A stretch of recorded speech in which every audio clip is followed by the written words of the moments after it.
Portable gaming. What was once a distant dream is now a waking nightmare. In the days of the NES, taking your games on the go, substantial ones at least, seemed impossible. But the idea of playing video games anywhere was something people were really clamoring for. If someone could step up and take control of this market, there'd be a huge profit to be made. Well, if we can't have those huge specs or those big games, we'll just make everything smaller. And the first console to succeed at this was the Game Boy. The games were smaller, yeah, but Nintendo, with all of their programming tricks and design philosophies, made it unnoticeable. Yeah, there were problems. The screen was tiny and green, and it also didn't have a backlight, so forget playing it in the dark. It was powered by 4 AA batteries, and there was no way to charge it otherwise. But despite all that, the Game Boy was a huge success. At the end of its lifespan, it sold 118.9 million units and spawned 6 revisions. Later on came the DS, and this is when 3D games on the go started becoming more of a thing. And now, on top of more advanced games, the DS also had titles that appealed to a casual market that didn't really play video games before. But then came Sony with the PlayStation Portable. PSP had more power than DS, a larger selection of mature games, and a circle pad for better control. Both the DS and PSP were great. But only one of these two is the second best-selling console of all time. For a while, it was business as usual, but then something happened that nobody could expect. What a classic. Apple released the iPhone. On top of everything else a phone could do, the iPhone could play games. Not only that, but it also came with the App Store, a huge library of games and applications available to anyone with an Apple device. This was the beginning of the mobile gaming era. At first, games like Doodle Jump and Angry Birds were becoming successful because of their simple and addictive nature. Then, slightly more ambitious games with more complex gameplay and higher quality graphics started appearing. And before we knew it, games that were previously exclusive to consoles were being ported to mobile. Mobile gaming was evolving, and fast. It got to the point where people thought smartphones spelled death for dedicated consoles, especially portable systems. Keep telling yourself that. Okay, but seriously, it was a genuine concern for game companies at the time. Especially for a certain company who was about to release a brand new handheld. The 3DS is an amazing console. It has some of the best games Nintendo has ever made, portable or otherwise. And with all these revisions, each one having their own unique appeal, there's a 3DS model for everyone. The 3DS is great right now. When the 3DS originally released, this is what it looked like. Okay, whatever, at least there's some good launch titles, right? I hope you like planes! Okay, I'll just buy the thing and wait for Nintendo to release some more games. How much does it cost?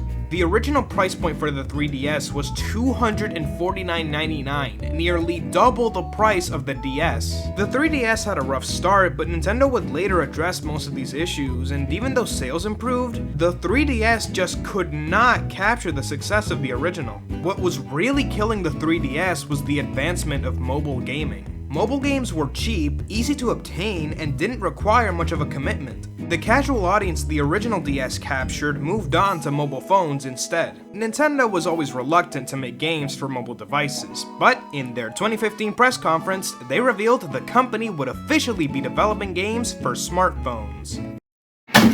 Nintendo wouldn't be developing the games on their own. Instead, they partnered up with Japanese mobile game company Dina. Nintendo was in a bit of a slump at the time. Not only did their products fail to meet sales expectations, they weren't as popular as they used to be. The shift to mobile gaming was done so that their properties could gather interest in the mobile game market and bring some of those consumers back over to consoles. But the interesting part is that they didn't port their existing games, they actually made mobile exclusive entries for their popular franchises. Today, I want to cover the games made under this partnership.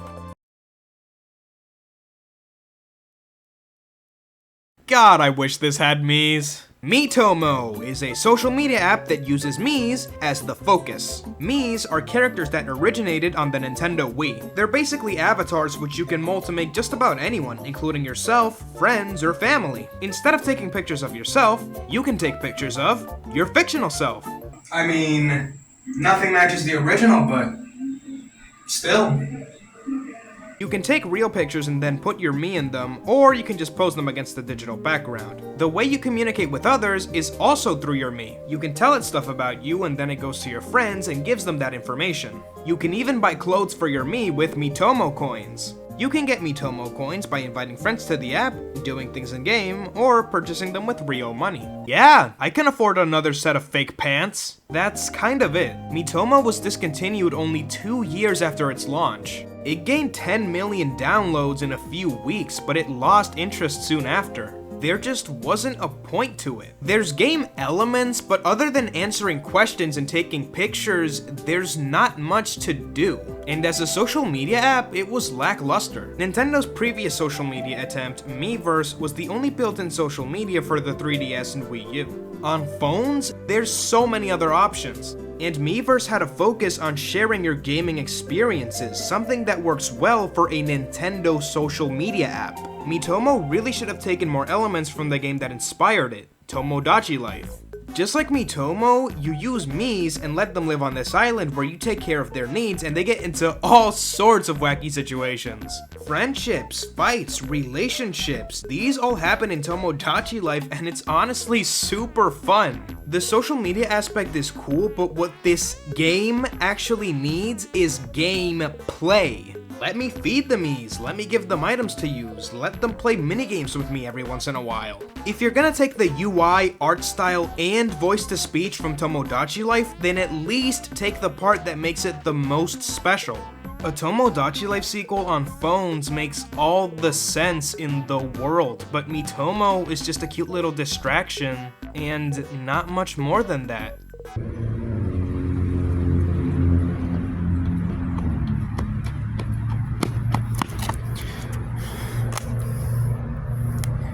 Don't you wish Mario could do that?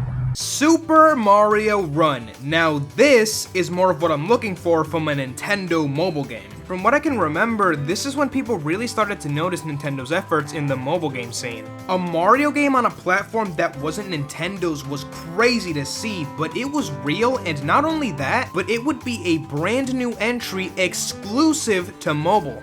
Super Mario Run is built off the new Super Mario Bros. Series, specifically NSMBU. However, some changes have been made. Mario runs automatically, and all of his moves are controlled by tapping the screen. Tap on the ground to jump, in the air to twirl, and if Mario's next to a wall, he'll jump off it. New to this game, however, is the vault and roll. If Mario approaches a ledge or falls from a decent height, you can tap the screen to do an extra high jump. Mario can't turn around on most stages either, so you need to make good use of his moveset. Just porting a Mario game's controls to mobile would be pretty cumbersome, so simplifying the controls is a smart choice. Not being able to turn around means the levels need to be streamlined so the stages are entirely linear with branching paths on the top and bottom. Despite this limitation, Mario Run can be pretty challenging for a Mario game, with some tricky jumps due to hazard and enemy placement. Some levels even let you turn since they're focused on going upwards. The early levels start off extremely easy with a nice difficulty curve all the way through, but the real challenge comes from these little things. These colored star coins are hidden all throughout the levels. Pink coins are usually out in the open and mostly need you to jump at the right time or take the right path. Purple coins are similar to the pink ones but require trickier jumps or might be hidden in an unsuspecting block. Black coins are the hardest of the bunch and force you to use your surroundings to collect them. The coins add a lot of replayability to the levels, which the game desperately needs since there aren't that many of them. This being a mobile game with capacity for frequent updates, you'd think there would be tons of levels added after release, but this is all we got. These levels aren't free either. Sure, you can download the game for free, but most of its content is locked behind a $10 paywall.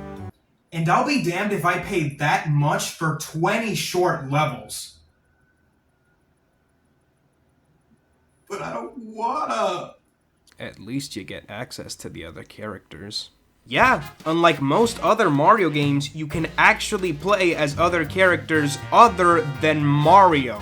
And it's not just Luigi and Toad, you can play as Yoshi, Daisy, Peach, and Toadette. Peach hadn't been playable in a mainline 2D game since Mario Bros. 2, and Daisy wasn't playable in any platformer before this one. This is a really nice addition to spice up the gameplay since every character has a unique ability. Luigi jumps high, Peach floats, the abilities really change the way you approach the level design. But first things first, we need to unlock them. This is the Kingdom Builder. Here you can decorate, play bonus games, and most importantly, unlock everyone. It's looking a bit empty though. How can we liven things up? By playing the side modes, Toad Rally and Remix 10.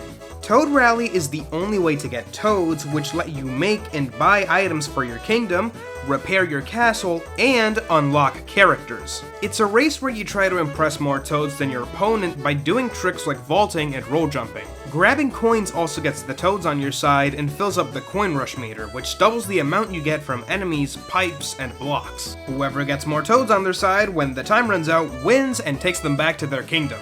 Toad Rally is kinda fun the first few times you play it, but quickly gets boring. You aren't actually racing against someone in real time, you're racing against a recording that you can't interact with, so at some point, every race ends up feeling the same. Honestly, this game really needs a race mode or some way to compete with others. You can add people as friends and race against their recording, and nothing else. You can't even see other people's kingdoms, which is baffling for this kind of game. Why should I put so much effort into my kingdom if no one's gonna see it? The last mode is Remix 10. Remix 10 is a collection of worlds divided into chunks of 10 levels. The stages themselves are small parts of other levels mixed in with a few original levels too.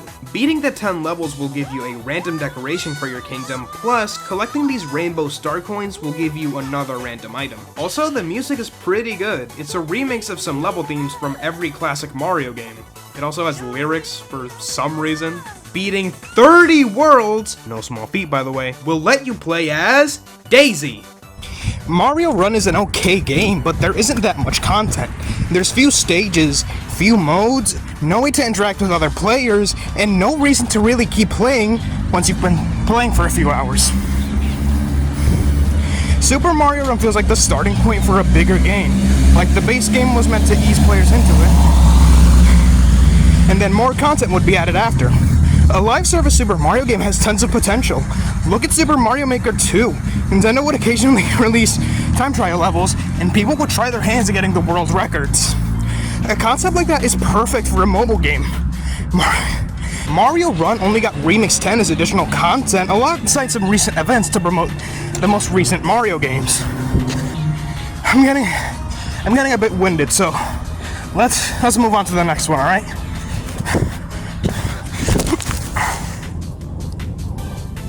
Fire Emblem is a long series of JRPGs all about strategy and unit management, two things that go hand in hand with mobile gaming. Strategy games are a very popular type of mobile game, and collecting lots of characters with unique abilities is something tons of mobile games do. I don't have much experience with the series. I've only played 2 of the Game Boy Advanced entries, and yeah, I enjoyed them, but I didn't finish them. Having played Binding Blade at the time, when I saw Fire Emblem Heroes on the Play Store, I decided to give it a shot, and gave up on it shortly after. But I did enjoy what I played. I found the story compelling, and it gave a pretty decent explanation as to why characters from past games are showing up.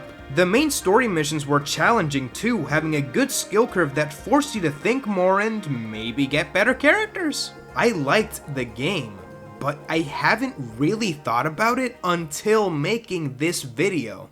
And when I installed this game again, it was completely different. The story, which I found decent the first time around, was not the same, and in my opinion, worse. There's no compelling reason as to why the characters from the past appear. The main heroes and villains just kinda summon them. It isn't paced very well, and it's kinda nonsensical. Taking that aside, now it's super easy to get 5-star super overpowered characters as soon as you start the game. And this isn't a login or anniversary bonus, although this game has them. The shops are pretty much free. As you can see, this is a gacha game where you spend money to get characters from an available pool of options. I'm sure you've seen a game like this before, with lots of buttons on the home screen, side modes, and shops. Games like this overwhelm me. There's just way too much to do right from the start. Instead of slowly letting you do more and more as you progress, the game bombards you with options and special missions as soon as you clear the second level. The gameplay is the same as it's always been. Each unit has a certain amount of spaces they can move, and it's your job to choose where they'll go. If a unit comes face to face with an enemy, they can attack. If the enemy gets taken out immediately, the battle ends. If the enemy survives, they can counterattack, so make sure you can take them out before fighting. Critical hits are a big part of combat in Fire Emblem. They happen way more often than in other strategy games. Being strong against a certain class or being high level nearly guarantees them, but also through the weapon counter system in which swords are strong against axes, axes beat spears, and spears outrange swords. Choosing the right one increases damage dealt and improves critical hit rate. There's lots to think about when choosing who and when to fight, but also where you do it, since being in a forest or on a mountain raises your odds of dodging an attack. The art style is totally unique from the rest of the series. It uses a simple chibi style for the characters while on the battlefield, with extremely detailed character portraits for their information screen. Fire Emblem Heroes is still being supported. New updates with characters, events, and items, plentiful stuff for the relatively big community to enjoy. If I could change one thing, I'd have the story in a separate bubble where you can only use story mode characters and there's permadeath like the other games. It's the perfect excuse to add more microtransactions!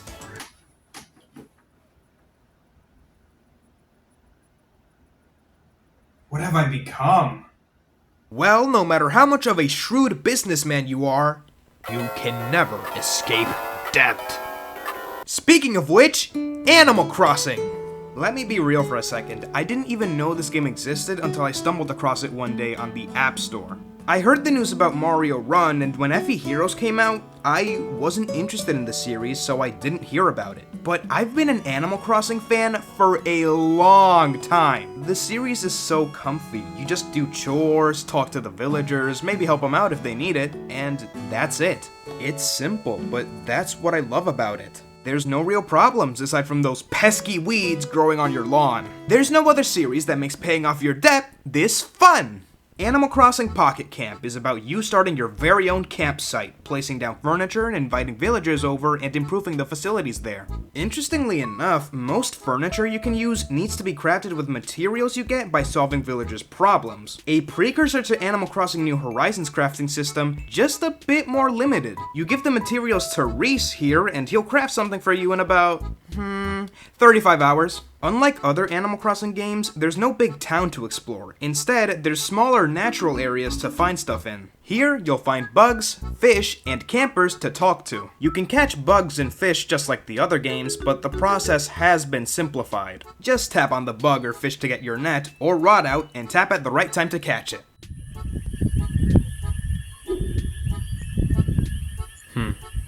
It's not working. If there's no more bugs or fish to catch, why not talk to a camper? They just might need something. By giving someone the items they want, you'll get rewarded with materials and you'll form a bond with them, letting you invite that animal to your campsite. There, the villagers will hang out, talk to you, and ask for more favors, the greedy bastards! Bonding with them also gives you rewards like bells, one of the 2 currencies you can use to buy stuff. The other currency is leaf tickets, which are harder to come by. You need to do special tasks like logging in, collecting fruit, fish, and bugs, stuff like that. Ah, but there's one more way to obtain them. That's right, the almighty credit card makes a 3rd comeback, and this time, it's not messing around. Not only can you buy leaf tickets, but also a special subscription service that gives you additional rewards. Half the fun of Animal Crossing is paying off your debt by doing basically nothing. You can't expect me to pay off my fictional debt, but rack up real debt. So what can you buy with Leaf tickets? Well, you can speed up the crafting process, plus make stuff you don't have materials for, buy exclusive seasonal items, and different flooring and backgrounds for your campsite. You know, some of the features locked behind the subscriptions would be really nice to have in a mainline Animal Crossing. It's actually kinda scummy to lock them behind a paywall. People would kill to have their favorite animal follow them around. See what I mean? And man, there's too many! There's a subscription that speeds crafting up and lets an animal follow you, but there's also a clothing subscription that gives you random clothes every month, and a scrapbook subscription, which is almost exclusively for the social part of the game, which isn't that well developed anyway. It's pointless! On the plus side, most of the game's content is free, and you can get by without paying a cent, so that's nice. Just like the mainline games, there's tons of seasonal events where you can obtain exclusive clothing and furniture. Almost all of the exclusive clothing costs Leaf tickets, and a lot of them, so you're just gonna have to shell out a few bucks if you want a Halloween costume. Not me though. I decided to just wear a frog mask with a green outfit. I think it looks pretty good. Speaking of looks, the graphics are nice, the campers look a bit flat though. The music is mediocre. The main theme is not catchy at all, and most of the soundtrack is forgettable to me. It's a shame too, because the other OSTs are some of my favorite in gaming. Animal Crossing Pocket Camp has a lot more to offer. A few things I didn't mention are the cabin, an indoor location for you to decorate and invite animals to, actual interaction with other players where you can see their campsite, cabin, or camper, give and receive gifts, water their flowers, share creatures, and even buy from them. Oh yeah, the camper! This is how you rack up debt! This is yet another place for you to decorate, but make good use of the space, there's not much. Animal Crossing Pocket Camp is the go-to Nintendo mobile game out of the three I've covered. There's stuff to do every few hours, you can play most of it for free, and it's Animal Crossing. That's enough for me.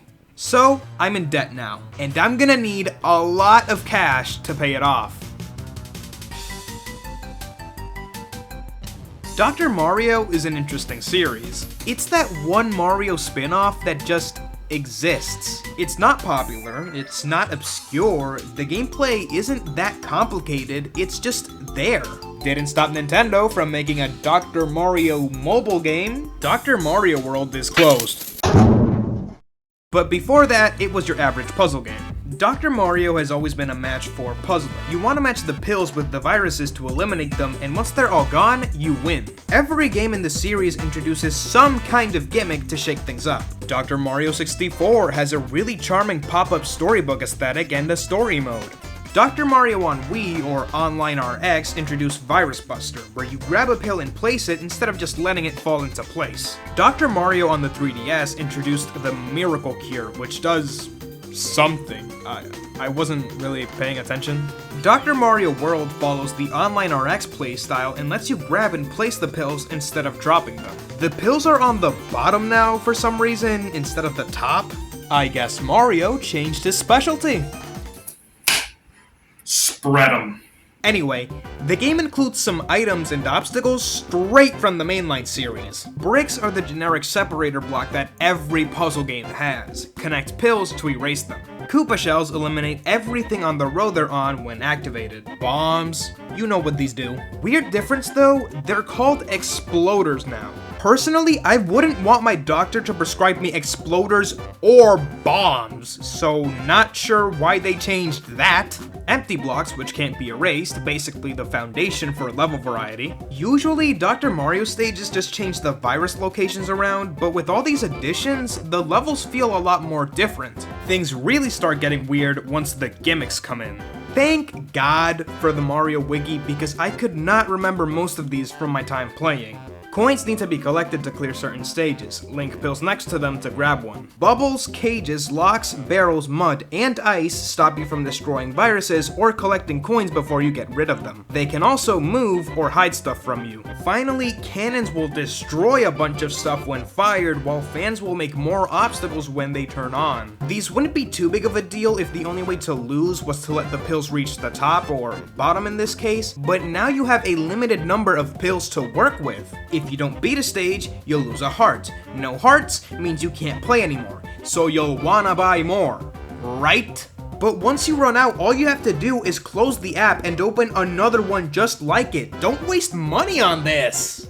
By the way, I guess they had a discount on printing going on at Staples, because now everyone's a doctor. Peach, Bowser, Toad, they're all here and they've got special abilities to help you clear out viruses. New to this game are assistants. Assistants have passive modifiers which increase your score, increase the odds of getting the pill you need, things like that. This game had hundreds of levels, so it would have kept you occupied for quite a while. Dr. Mario World did pretty well considering they kept adding new doctors and assistants well after the initial launch. When Dr. Mario's credentials were finally verified, the game closed down after 3 years of support. What else can I say? It was the closest to a traditional mobile game out of every game Nintendo released, and therefore the least interesting to me. People played the game for sure, but it seems they dropped off shortly after installing. It also gained the least amount of income for Nintendo. Dr. Mario World was the only game released in this window not made by Dina, instead being developed by Line Corporation and NNH Entertainment. Looking into these two, it looks like most of their previous work is matching puzzlers, the same genre as Dr. Mario. Also, a texting app? Animal Crossing had furniture and clothes, Fire Emblem had gacha pulls, and you straight up had to pay for most of Mario Run, but why would you spend money on Dr. Mario World when you can just play a game exactly like it once you get kicked out, made by the same people no less? There's just something kind of generic about this game. It kind of looks like one of those bootleg mobile games that use tons of copyrighted characters without licensing. If this game were just a little more colorful and animated, I could see people giving it more of a chance. If Nintendo made the gameplay super bombastic with pills flying all over the place and animations for the doctors and viruses, the game would feel a lot more intense. Dr. Mario World shares the same problem as most of the games in the series. It's a Mario spin-off that isn't enough of a Mario spin-off. What I mean is that games like Mario Golf, Mario Kart, and so on still include elements from the main series of games and still have Mario's world baked into them. The closest we've come is Dr. Mario 64 with its pop-up book style and its cute animations in the center here, but it's not quite there yet. I will give the game one thing. It's the first game I've covered here with real-time online play. Join the matchmaking, face off against someone, and see whose board gets filled up first. Attack your opponent by doing enough matches to send viruses to their board. I mean, sure, you're giving your coworkers patient illnesses to make their job harder, but you gotta win, right? Alright, Mario Kart Tour, the big one. Let's go over the usual stuff so we can focus on the game itself. It looks pretty good for a mobile game, it gets constant updates, well it used to, no energy system, microtransactions, locking key features to a subscription service, I'm gonna be sick. Mario Kart Tour was the most hyped up Nintendo mobile game by far. A Mario Kart on phones that looks almost the same as the console games was pretty wild to see back in 2019. The game launched on September 19th, the same year it was announced, to some pretty good numbers. There was an initial controversy about the game faking multiplayer, but true multiplayer was added, so whatever I guess. Alright, the gameplay itself. The controls are fine. The standard method of control is drag on the screen to steer, and to drift, hold this button before sliding your finger. You can't stop or press reverse, which is fair enough. This is a mobile game. Standard Mario Kart controls just wouldn't work well. My problem is the way it feels. What places Mario Kart above other kart racers is the way the steering feels. It's always had the perfect balance between sharp and slippery, and even when it isn't, it's usually a sacrifice you make for more speed or control conversely. This game just feels loose. The karts don't really turn the way they usually do. When it's time to make a sharp turn, you'll end up nearly or straight up hitting the back wall. To counter this, the game just steers itself sometimes, and head-on collisions have been pretty much removed. Now, you just slow down and turn automatically even if there is no wall. In fact, the only way to fall is if a hole is meant to be an obstacle or there just isn't a way to avoid an out-of-bounds area. All of this leads to some tracks being really simple layout-wise, and even retro tracks got flattened or remained pretty much the same. It's such a shame, man. Mario Kart 8 did an incredible job completely transforming the tracks, making them bigger and better. They look amazing, have reimagined in cool new sections, and super great music. Mario Kart Tour just leaves them the same, which is kind of a waste since it has like every track in the series plus a lot of new ones. Speaking of the new tracks, they are fine. The game's called Mario Kart Tour, so every so often a new tour opens up with tracks related to it, plus a new track based on a certain country. Okay, that has potential, periodically adding in new tracks and even one based on different cultures. That's awesome. They were just really lazy about it. This is indeed a track based off of Paris. And yes, those are in fact ancient Greek ruins. It's neat, but it could be so much better. Why not race to the top of the Eiffel Tower and then glide down to the Louvre and drive through the place? Hell, you could even trick off that ugly ass pyramid up front. And for the finishing touch, drive in front of the Mona Lisa, but it's actually Peach. Or Daisy. Maybe Rosalina works best? Later tracks like Bangkok Rush have better implementations of the country's sights and sounds, but it never fulfills the potential that Nintendo brings to the table. The Mona Lisa thing, that's just one implementation of Mario I can think of. What about charging chucks playing soccer in the Madrid track, sluggers in the LA course so the racers have to dodge their baseballs? There's a lot of cool possibilities here that go unused. The music is banging as always. It would be nice to see some more countries get the Mario Kart treatment, especially places with strong musical identities. Also, for some reason, the tracks in the latter half of a tour are just altered versions of a track, while also having mirrored and true reverse tracks. It's really unnecessary since these days, the game has more than enough course selection to fill out a tour. But I guess we're racing on SNES Ghost House 3T2 Mirrored! One thing I can't fault whatsoever is the selection of characters and kart combos. There is an obscene amount of characters that have never appeared as racers in a console Mario Kart game. Monty Moles, Hammer Bros, King Bob-omb, and more. And the costumes. Yeah, Mario is the most basic choice you could make, but what about classic New Yorker Mario, or Chef Mario, and even Super Mario Kart Mario? Every character has tons of variants based on different cultures, power-ups, professions, and even better, every racer gets a special item only they can use. That's a super cool way to incentivize using different characters. It can be a little unbalanced, some items are better than others, but still. You got shields, big projectiles, these cannons that kinda suck actually. Miis are here too, with lots of costumes that give them different special items. There hasn't been a Mario Kart with this much incentive to place a specific character since Double Dash. You can't knock that. On the other hand, I'm totally gonna bash how you get them.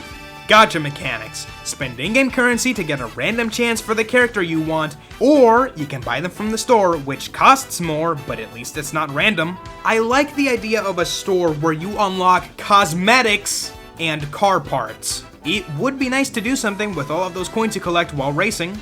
I don't like the idea of a Mario Kart game with microtransactions, and sadly this time, they lock a really cool and integral part of the game. They locked 200cc to a monthly subscription. Why?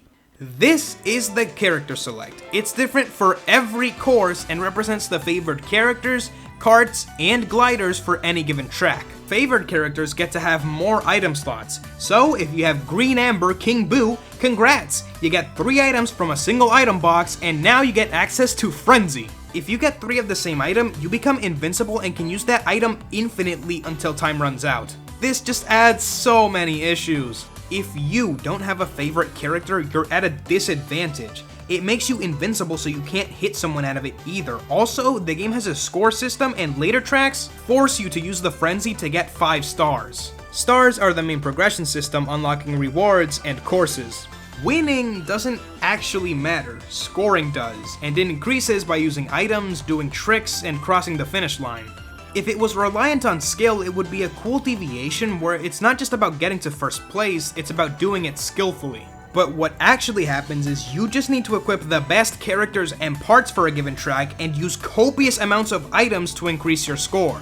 This dumb choice affects the battle mode too, which they brought back since it's also score based. I respect the choice to try and force the player to actually fight the other racers, but later battle stages have score requirements so high, you actually want to avoid everyone so you can keep building up your score.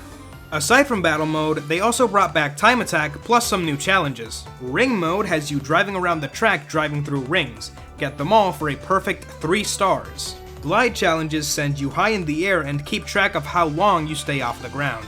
Giant races pit you against a racer that's bigger and faster than you, so hit them with as many items as you can to stay ahead. And enemy knockout challenges. Use shells, stars, or whatever you can get your hands on to defeat the enemies. These are a super cool addition that add a lot of variety to the tour selection. They remind me a lot of Mario Kart DS's mission mode. They should come back in the next entry. There's online play, and to my surprise, it's not completely unfair. Everyone gets to use 2 items, so it doesn't matter which characters you have. Everyone is on an even playing field. So that's Mario Kart Tour. Nintendo obviously put the most amount of effort into this one. New tracks, new characters, tons of features you don't see in the mainline games, and long-running support. In fact, Mario Kart Tour only stopped getting updates when the Mario Kart 8 Booster Pass finished, which ported tons of tracks from this game. Look, I think you should check these out while you still can. Nintendo has been shutting down games and services left and right, and this lineup could be on the chopping block soon. A lot of the time I spent playing was to gather footage, but it was honestly pretty easy because I had fun. And I feel the same about all of these games.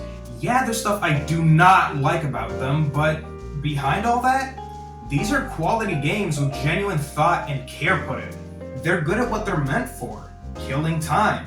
While some fans might take it upon themselves to preserve these games, it's not for certain, and any attempts to are gonna be tricky.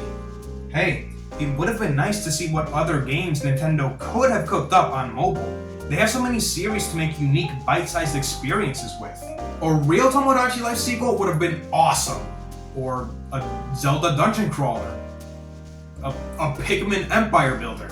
Oh, and getting a bit more obscure, a Rhythm Heaven game with the controls from the DS game with new songs would be awesome. Hell, even putting some licensed songs in there for a limited time. On the other hand, they probably would have screwed the games up with microtransactions. Nintendo was actually a bit more generous than some game developers. You can actually play all of these without spending a dime. And that's good, because I'm not wasting a single dollar on these games. Oh my god. They added blue stained glass Mongolian throat singing Fire Mario to the game! I gotta have them!